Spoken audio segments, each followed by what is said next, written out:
Tonight on DC News Now at 9, a family's desperate search for a man missing in his 80s. The only thing that we've really been able to come up with is that we think he might have been trying to go get an anniversary gift and got turned around. We're live outside the Hyattsville bowling alley where he was last seen. A day late double shooting in Noma. There were people running everywhere into all the buildings. You didn't know where exactly the gunshots were coming from. We're in the Northeast neighborhood hearing from witnesses. Hi, good evening, everyone. The pattern's about to change. I'm tracking rain. Let's time it out. Coming up. And later, 2 ambulances stolen in Virginia in a matter of days. Now the incidents are sparking security concerns for these drivers and their patients. You're watching the station covering all of the DMV. This is DC News Now. Hi, everyone. Thanks for joining us tonight for DC News Now at 9 o'clock. I'm Chris Flanagan. Our top story tonight, a Maryland family is pleading for the safe return of 84-year-old Oscar Webster here. He was last seen leaving a bowling alley in Hyattsville. Our Yamari Sase covers Prince George's County, joins us tonight live. And Yamari, the family is baffled and obviously so worried tonight. Yeah, that's right. The family of 84-year-old Oscar Webster is definitely concerned, especially with yesterday being his wedding anniversary. Now, they tell me it was a normal Tuesday. He actually comes to this AMV Capitol Plaza Lanes bowling alley right here on Cooper Lane in Hyattsville every single Tuesday. But they were honestly just concerned when he did not come home in time. And since then, they haven't heard from him, and they're pleading with the public to help him bring him home safely. I think it's just increased anxiety now. There's a real sense of urgency. As the hours pass, Stephanie Maddox is getting more and more concerned about her father's safety. To the world, he's a man, but to us, he's the whole world. She says it was a normal Tuesday for 84-year-old Oscar Webster. On Tuesdays, he bowls every Tuesday, and usually is up around 9 a.m. ready to leave. He told me I'm the love of his life, kissed me, and he left me in the room while he,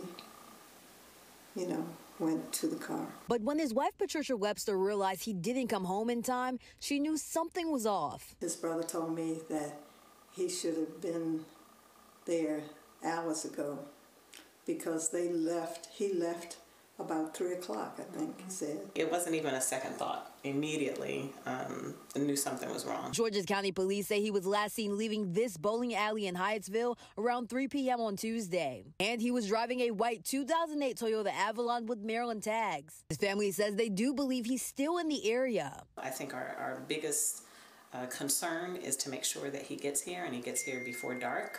And they're hoping with help from the community, they can bring him home safely. We called it Operation Bring Him Home. And so we are counting on our community at large to help bring him home. And if you see him, help him call home.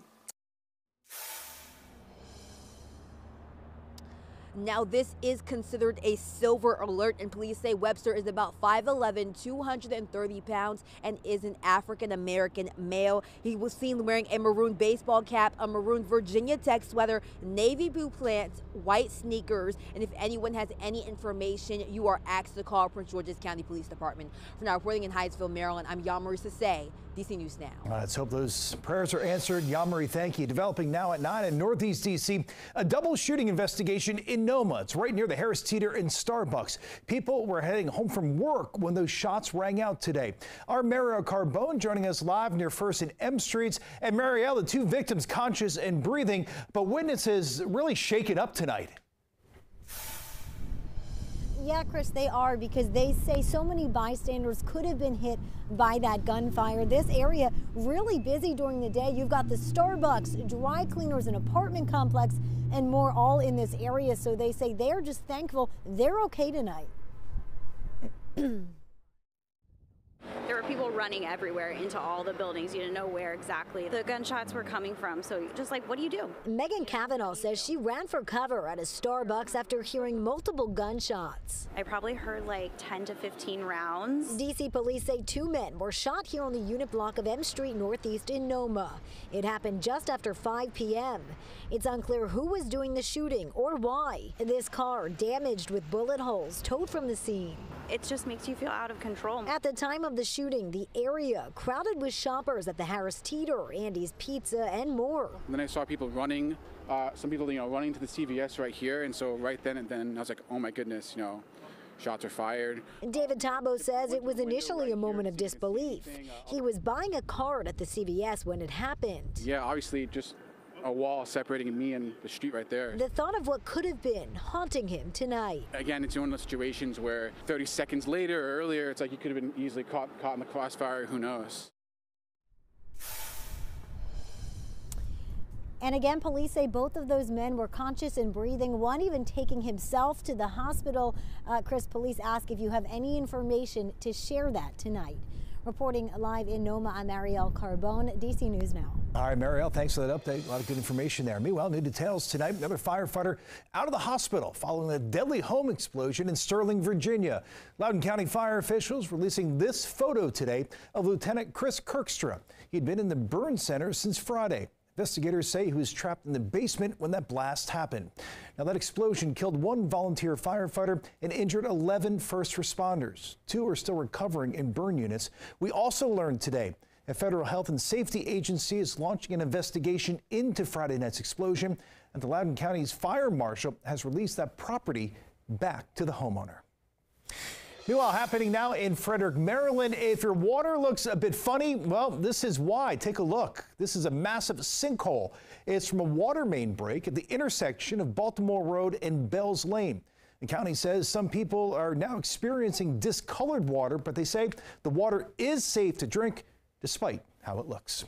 All right, let's get a check on the forecast now with Chief Meteorologist Janessa Webb. And Janessa, I guess we should grab our coats tomorrow morning, our winter coats, but we probably ditch them sometime in the afternoon. Yeah, you're going to peel off those layers throughout the day because we have mild air that's going to be making its way due to a southerly flow kicking back up. Wind's going to be fairly on the stronger side, and that's exactly what you're seeing right now, starting to pick up, and that's going to pull us over to the edge of the middle 50s. A few spots maybe very closely touching 60 degrees. It's going to be a close call, but here's our friend cloud coverage, and I'm happy to see this because it's going to keep the insulation into areas of the DMV. We're tracking rain early morning for the Mountain State region. That includes Kaiser, Cumberland, Martinsburg, DC Metro, Prince George's County into Fairfax County. Most of Northern Virginia, it will hold off until your late evening into your Friday. So just know we're divided with this forecast. Temperatures right now not too bad at the 9 o'clock hour, 41 out towards the metro area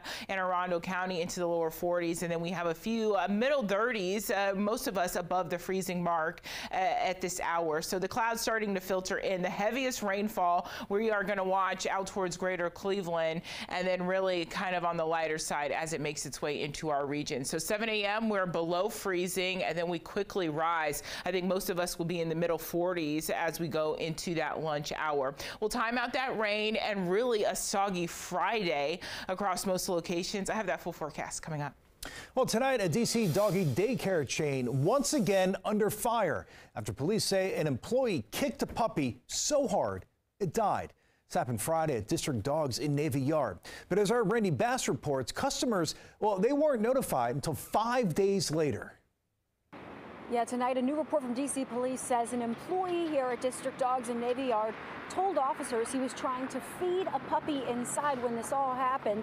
He says that dog got too excited while he was trying to feed it. That's when he kicked the dog to try and calm it down, and that dog lost consciousness. That's when he tried to call police for help, and that dog was taken to a local vet, but doctors couldn't save the dog. Now customers and community members are pushing for accountability and answers. Tonight, DC dog owners are trying to make sense of what happened. I can't imagine. I would be devastated.